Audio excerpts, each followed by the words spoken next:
नमस्कार, मैं काजल सोनबेर और आप देख रहे हैं आरजे न्यूज। और अब वक्त हो गया है न्यूज बुलेटिन की, तो चलिए शुरुआत करते हैं न्यूज बुलेटिन।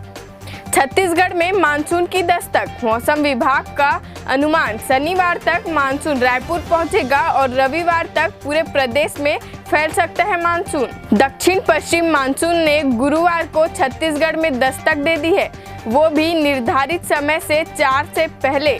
बस्तर जिले में अच्छी बारिश हुई। मौसम विभाग के अनुसार पिछले 12 घंटे में सुकमा, नारायणपुर और बीजापुर में 5 सेंटीमीटर तक बारिश हुई है। गुरुवार शाम जगदलपुर पर मानसून बादल घिरे हुए थे और वर्षा शुरू हो गई। इसके असर से राजधानी रायपुर में शाम करीब 6 बजे गहरे बादल छाए और जोरदार प्री मानसून बारिश हुई। शुक्रवार और शनिवार तक मानसून के रायपुर पहुंचने और शनिवार रविवार तक पूरे प्रदेश में फैलने की संभावना है। और अब बात करते हैं दूसरी बुलेटिन की। खाद्य विभाग का कंट्रोल रूम 24 घंटे चलेगा। मुख्यमंत्री भूपेश बघेल ने राज्य में राशन वितरण के पर्याप्त इंतजाम करने के निर्देश दिए हैं। सीएम के निर्देश के बाद खाद्य विभाग द्वारा आवश्यक वस्तुओं की उपलब्धता, भंडारण, वितरण की मॉनिटरिंग के लिए राज्य में प्रवासी श्रमिकों और व्यक्तियों को निःशुल्क राशन देने के लिए कंट्रोल रूम स्थापित किया गया है।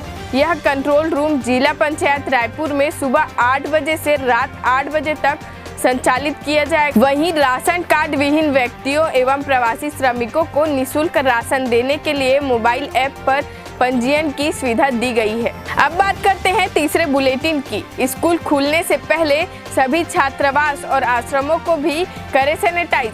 प्रदेश के छात्रावास और आश्रमों को सैनिटाइज किया जाएगा। इसका मानक संचालन प्रक्रिया अनुसार परीक्षण और डेमो भी होगा। मुख्यमंत्री भूपेश बघेल के आदेश पर विभाग द्वारा संचालित छात्रावास और आश्रमों को कोरोना से बचने शिक्षक सत्र शुरू होने के पूर्व और शिक्षक सत्र के दौरान नियमित रूप से साफ सफाई और सैनिटाइज किया जाएगा। विभाग के सचिव डी सिंह ने इस संबंध में कार्यवाही के लिए सभी जिले के सहायक आयुक्तों को कहा है। और अब बात करते हैं चौथी बुलेटिन की। देश में 24 घंटे में 11,128 मरीज बढ़े। अब तक देश में 2,98,000 केस सामने आए हैं। देश में कोरोना संक्रमितों की संख्या 2,98,300 हो गई है। गुरुवार को लगातार दूसरे दिन 11,000 से ज्यादा मरीज बढ़े हैं और रिकॉर्ड 393 लोगों की जान गई है। ये आंकड़े कोविड-19 के आधार पर हैं।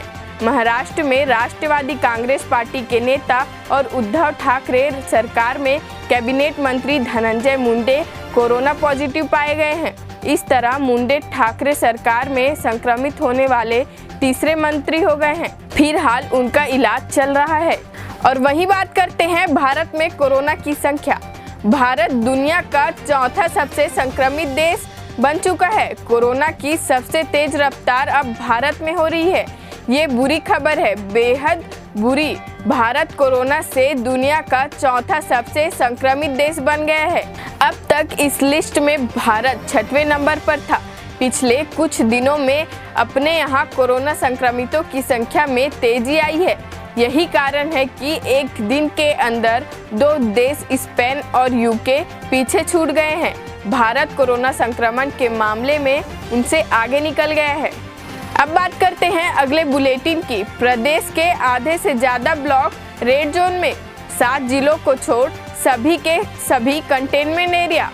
कोरोना के बढ़ते संक्रमण के कारण प्रदेश के 55% से ज्यादा ब्लॉक रेड जोन में आ गए हैं, जबकि धमतरी, गौरेला, पेंड्रा, मरवाही, कोंडागांव, नारायणपुर, दंतेवाड़ा, बीजापुर और सुकमा समेत 7 जिलों को छोड़कर सभी 21 जिलों में 144 धारा लगाकर कंटेनमेंट जोन बना दिया गया है।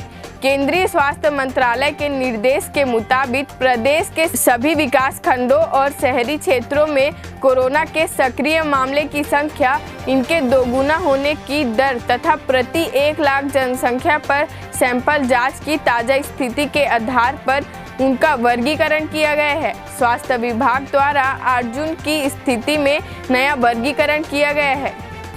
आज के लिए बस इतना ही। दीजिए इजाजत। नमस्कार।